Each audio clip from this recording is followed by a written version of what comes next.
Mr. Prime Minister, Madam, Honourable Ministers, Mr. Speaker, Lord Speaker, Honourable Members of Parliament, members of the House of Lords, ladies and gentlemen.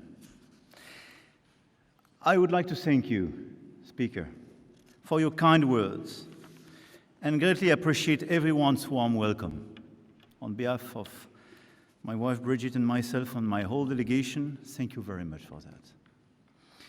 And it is a very great honor to speak before the two houses of the British Parliament, a place composed of both a high chamber and a low chamber, a place of history bygone and history in the making, a place where modern democracy emerged and the principles of democratic representation and consent were born. In making its own rules, your great people has inspired among the rest of the world, and in particular my compatriots, who regard you with respect, with more than a bit of admiration. In France, Montesquieu and Rousseau drew from the works of Locke to such an extent that the Lettres philosophiques by Rousseau are often referred to as letters on the English in my country. But please, do not misunderstand me. I'm not going so far as to say that England gave birth to the French Revolution. However, I have to confess that we love monarchy, but especially when it's not at home. But I really believe that from the Magna Carta to America's Declaration of Independence in 1776 and France's Declaration of the Rights of Man and Citizen in 1789, a same pathway emerged towards democratic order and the rule of law. And so many times, this shared path was forged in the brotherhood of arms. So many times it followed the small trails of the Ardennes and the Vosges mountains under the hail of German bullets from 1914 to 1918. So many times it almost veered off course, taken up by our common ancestors, reconquering the Normandy coast inch by inch under the glaring sun of June 1944. And I would like to thank Prime Minister Starmer, dear Keir, for attending the ceremonies of the 11th of November last year, honoring our fallen soldiers, the British Red Poppy alongside the Bleuet de France, becoming the first British head of government to spend Armistice Day in Paris in 80 years. Thank you.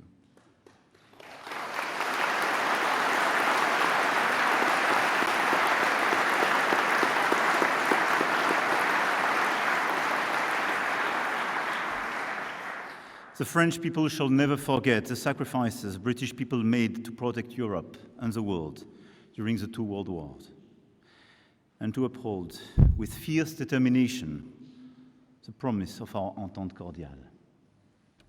We shall never forget the support of the asylum your forefathers gave to the Free French forces in the fight against the barbarism of the Nazis. Sir Winston Churchill was one of the visionaries who had the foresight to help forge a strong transatlantic alliance and to come up with a peaceful European order in which he deeply believed. He passed this same vision on to us of a world order based on law, justice, and respect for territorial integrity. An order that is today being attacked on a daily basis as we witness direct attacks on our democracies, the return of war to our continent, the resurgence of imperial impulses, and the flouting of international rules by destabilizing powers who are attempting to divide up the world to their advantage.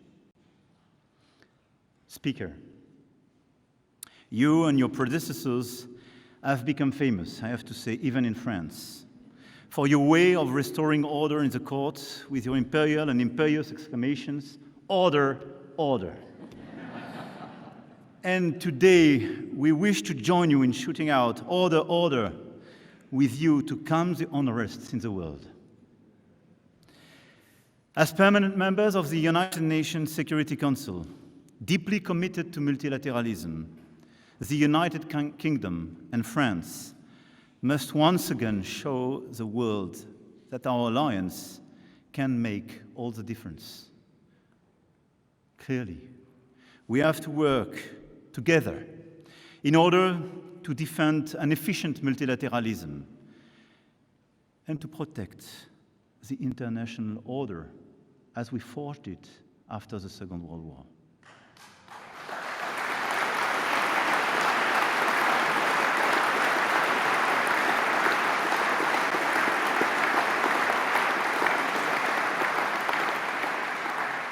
And first, in supporting Ukraine, which has been illegally attacked, by both rallying the support of Europeans and coordinating with the Americans to create the necessary conditions for a robust and solid, lasting peace. I want to commend your country. Since the first day, and even before the first day, you were part of the closest ally of Ukraine, training the army, being here the first day to protect President Zelensky, his government, and allowing their forces just to resist, as you did decades ago with my country. And together we worked very hard during the past few years in order to stand with the Ukrainian people, just helping them to resist. We were right and we are right. And because every time Vladimir Putin's Russia advances in Ukraine, the threat moves closer to us all. We will never accept the theory that might is right. And I want to be clear. This is why, together with you, Mr. Prime Minister, we decided to launch last February this coalition of the willing you mentioned. And this coalition was just the signal that the Europeans will never abandon Ukraine. Never.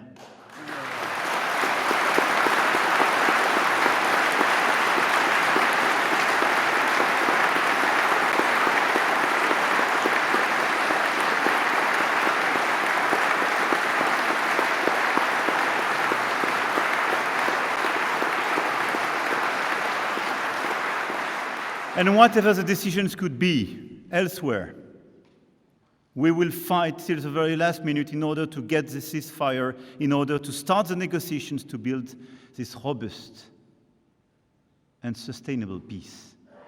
Because this is our security and our principles together which are at stake in Ukraine.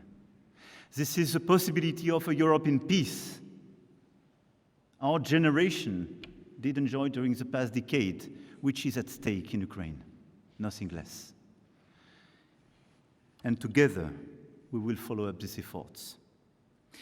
We have also stood together in calling for the cessation of hostilities and path to peace in the Middle East, since the spiral of violence began after the terrorist attacks by Hamas on the 7th of October, 2023.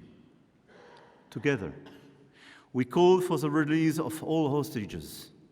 Together, we've called for a ceasefire in Gaza. It is a matter of absolute urgency to end the suffering of the hostages and of the Gazans. A war without end and without a strategic objective poses a huge threat to the region and our collective security. Today, a dehumanization is occurring there that can never be justified. Together, we are aware that a political way out is crucial, and I believe in the future of the two-state solution as a basis for regional security architecture, which will enable Israel to live in peace and security alongside its neighbors. But I want to be clear. Calling today for a ceasefire in Gaza without any condition is just telling to the rest of the world that for us as Europeans, there is no double standard. And as we are attached to human lives, as we are attached to territorial integrity, we want this ceasefire. No discussion. And today, working together in order to recognize the state of Palestine and to initiate this political momentum is the only path to peace.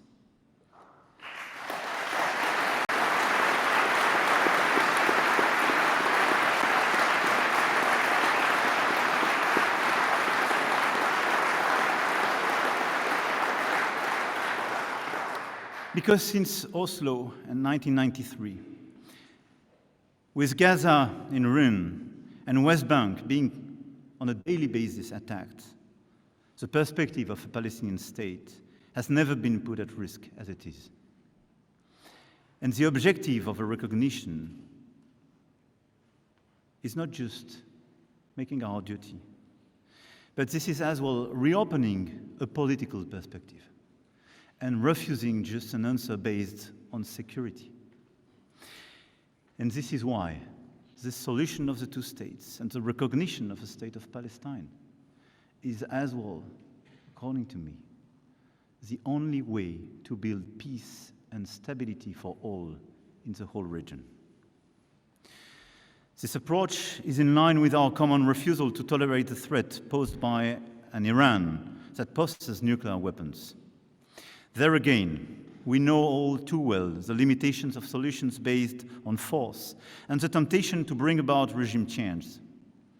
France, the United Kingdom, and Germany, in coordination with all stakeholders, have the duty to bring about a stringent negotiation which ensures international monitoring of Iran's nuclear program over the long term, thereby preserving the international non-proliferation framework as a foundation for collective security. It is with the same coherence and firmness that we must act to defend the world order. In Africa, our two countries have had a weighty past, which is why we can legitimately send a message of conciliation and refusal of spheres of influence, of respect for economic and territorial sovereignty. In the Indo-Pacific, our history has made us a watchdog of the freedom of navigation and compliance with international law, which we defend. Amid these upheavals, the alliance between France and the United Kingdom has not faltered. It has even become stronger. Yes, during the past few years, this alliance became stronger. On defense and security, the Lancaster House treaties showed that we were willing to cooperate on the most sensitive subjects regarding our sovereignty and our deterrence. When our two countries signed them, some clever people found a way to derive savings of resources from them, and others even dubbed them the Entente Régale. Yet, they have successfully provided structure for defense cooperation between our two countries for the past 15 years. At this bilateral summit, we will enter a new stage that will scale up this cooperation. And our two countries, the only European nuclear weapon states, the leading armed forces of the continent, together accounting for 40% of European military budgets, vow to fully shoulder the responsibility when it comes to European security. And we are faced with new threats, with aggressive nuclear powers, with sometimes hesitating alliances, and the return of major conflict on our continent. This is why, in today's our summit is so important, and the announcement we prepared so historical. The capabilities identified 15 years ago at Lancaster House must be increased dramatically in proportion to the threat. Our industrial cooperation must also move to the next level, and our relation to Europe must change, even in the core of sovereignty. There is an expectation in Europe that, faced with revisionist neighbors, our two countries have a special responsibility for the security of the continent. And it is time to articulate it. And to paraphrase Pete's famous phrase, to make sure that not only our two countries will save themselves by their own exertions, but also that we will save Europe by our example and our solidarity. But we will return to this in more detail at the summit on Thursday, but very clearly, taking the commitment to go to the 3.5% on defense in the years to come. It's not just piling money, but increasing our cooperation altogether, reducing our dependencies, and building a strong European pillar in NATO. We have to work together to cooperate as we did a few years ago in Sahel, shoulder to shoulder. We have to cooperate in order to build new common programs, to increase the cooperation of our industries, and to make a more independent and stronger Europe of defense. Second, on climate and biodiversity. Together we commit to the planet in the face of the new league of international reactionaries who deny science and facts. We also defend with one voice the implementation of our climate ambitions towards carbon neutrality, phasing out fossil fuels and protecting forests, which will be core issues of the upcoming COP30 in Belém. We are also acting together to achieve the ratification of the BBNG Treaty on the protection of oceans, mobilizing the private sector, reforming the official development assistance system in line with the Paris Pact for Peoples and Planet, where we work together. And we worked very actively and still work together on biodiversity and biodiversity credits. The report we commissioned together as Franco-British during King Charles' state visit to France is not just excellent, but we endorse it and we will implement it. We will now continue to work together and implement this work. Third, on migration. And I have the feeling to be weighted on this issue as well in your country. Indeed, in this unstable world, hope for a better life elsewhere is legitimate, but we cannot allow our country's rules for taking in people to be flouted and criminal networks to cynically exploit the hopes of so many individuals with so little respect for human life. France and the United Kingdom have a shared responsibility to address irregular migration with humanity, solidarity, and firmness. The decisions that we will take at our bilateral summit will respond to our aims for cooperation and tangible results on these major issues. Very clearly, we task our Minister of Domestic Affairs to work very closely together, and I want to salute the very close coordination and cooperation. But our objective, very clearly, is to have the best ever cooperation between our two countries in order to fix today what is a burden for our two countries. But let me remind as well, as we are making these bilateral efforts, as we are stepping up the level of our cooperation, a third of the people entering illegally into the Schengen area attempt to cross the channel. And we will only arrive at a lasting and effective solution with as well the action at the European level and the cooperation, especially of the countries of first entry on the European soil, by continuing to work with the countries of departure and transit of global migration routes, and as well by addressing pull factors. But let's be clear, we will deliver together because this issue is a clear issue for our two countries. Fourth, on economy. Our trade has been revived and has even surpassed the pre-Brexit levels. The 3,500 French companies working in the UK remains the second leading foreign employers in your country, and vice versa. And we want to do more, and at the occasion of the summit as well. We will deliver additional results, additional investment, and very strategic investment in the energy and space fields where we have long-standing cooperation, but where we want to build a new step forward and open a new era. Since the last time a French president spoke before you in 2008, Europe has changed. First of all, of course, because the sovereign British people choose to leave the European Union in 2016, a decision that we respect, even if we found it deeply regrettable. I am aware that I am the first European head of state to make a state visit since the United Kingdom left the European Union, and I take full account of the importance of this moment. It took us a few years, but we have agreed on the foundations for our new relationship.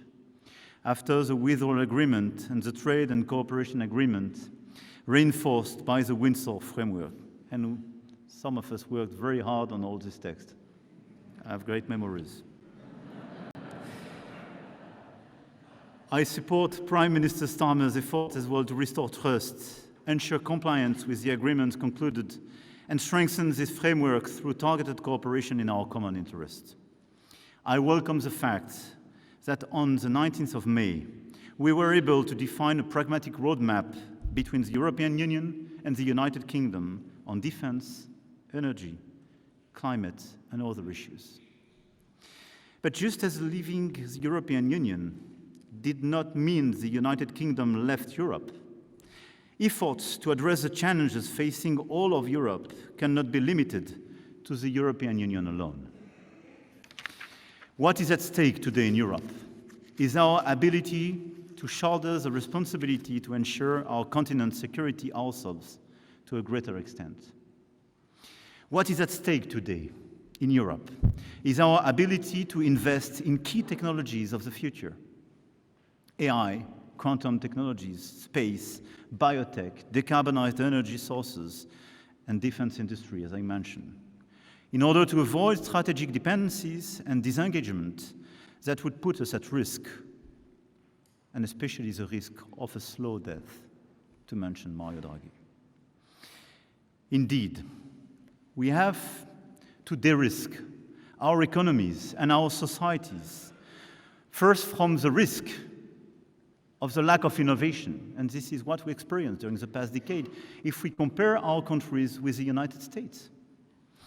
But we will have as well to de-risk our two countries for the excessive dependencies on both the US and China. I do not put a sign equal between China and the US. We have a strong ally on one side, and a challenger, sometimes a partner when we speak about climate change with China. But let's be realistic. If the Europeans, if the United Kingdom and France do not work together in order to build solid value chain, in order to reduce our dependencies on these critical areas I mentioned, if we still depend on both China and the US, I think we have a clear view of our future and the future of our children. On one side, overcapacities and over-subsidies are clear threats of a fair trade, and they are destabilizing a lot of value chain and creating new dependencies. On the other side, the trade war is clearly an explicit decision not to be compliant anymore with WTO and this doux commerce we loved till now. We have no other choice if we want to be lucid, if we want to build a sustainable future for all children, to de-risk our economies and our societies from these dual dependencies. We want an open world. We want to cooperate, but not to depend. And each time we depend, each time we are not able to stand up and decide and agree to disagree, this is the beginning of our problem. We are in this situation. This is why we have to work very hard together on this technological and economic field in order to strengthen our value chains together and reduce these dependencies. But what is at stake as well today in Europe is the defense of democratic models amid foreign interference, information manipulation, domination of minds by negative emotions and addictions to social media. This is the big other risks. It is the same challenge we are facing when it comes to digital age, restriction online, and protecting our children from social media and screens, an issue brutally brought to the light 3 months ago by the British series Adolescents.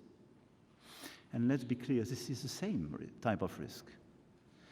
Being vulnerable to algorithm design in the US, being vulnerable to algorithm design in China, with social networks not even allowed to the Chinese teenagers. This is being vulnerable to the interferences and misinformation coming from Russia and other places. The strength of our democracies depend on our capacity to create new regulations in order to better protect our children and our democracies and our democratic debate, the relationship with science and truth. Otherwise, Our future will be decided by those who will decide for this algorithm.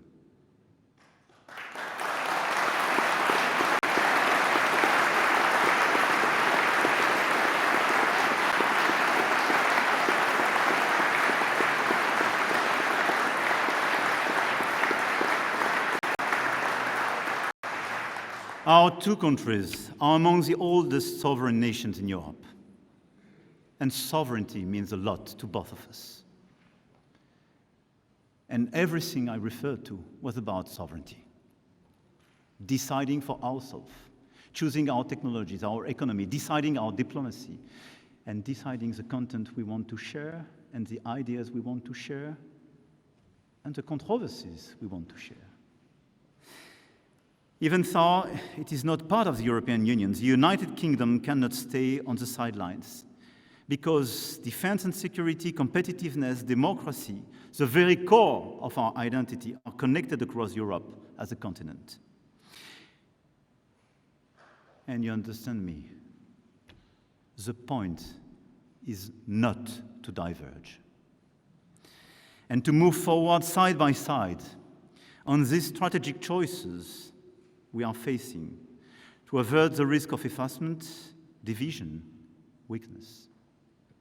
A certain idea of Europe, so dear to George Steiner, must continue to connect us today. And it is also the meaning behind the European political community, which has shown its ability to bring together the European family across the continent of Europe to address the issues of stability, security, and cooperation between states in concrete terms. And the United Kingdom is playing a full role, as it demonstrated a year ago at Blenheim Summit. I believe that our two countries will continue to be drivers of change, drivers of this wider Europe and this meaningful convergence. We must be able to count on our economic, academic, research, and cultural relations to together tackle these sovereign-related challenges. And I welcome the number of partnerships agreements that our universities, museums, research institutions will sign in the margins of this visit. They will participate in our respective agenda to reindustrialization and strategic independence in key sectors, from artificial intelligence to culture. Our two countries are leaders in Europe when we refer to artificial intelligence. But the competition of the US and China is fierce, and Europe, on this point as well, needs to step up its investments. This is why we have to work as well together. As the Channel Tunnel is celebrating its 30th anniversary this year, let's make a wish here today. Let's not allow the channel to grow wider. Although there are 300,000 French people living in the United Kingdom and 150,000 British people living in France, there has been a decrease in movement in recent years when it comes to school, university, professional and researcher exchanges. And today there is a risk that our societies are growing apart, that our young people do not know each other as well and may end up strangers, at a time when international current events remind us on a daily basis of our common future. Let's fix it. Let's work together in order to facilitate the exchange of students, researchers, intellectuals, artists. This is so important. Let's allow our children to have the same opportunities as the one we had.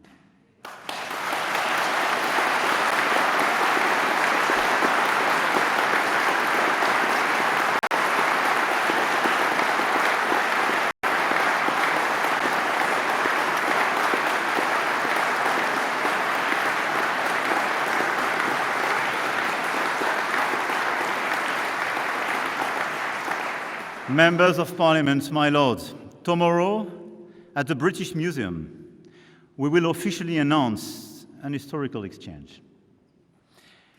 In the run-up to the 1000th anniversary of the birth of William the Conqueror, France will loan the United Kingdom the Bayeux Tapestry.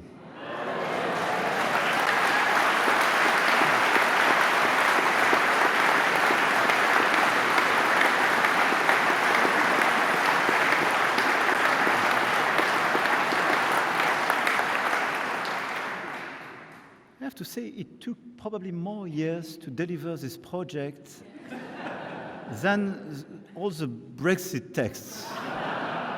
Because we launched it together with Prime Minister Theresa May at that time during not a state visit, but a summit a few years ago. But at the end of the day, we did it.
Will be to go together, hand in hand, shoulder to shoulder.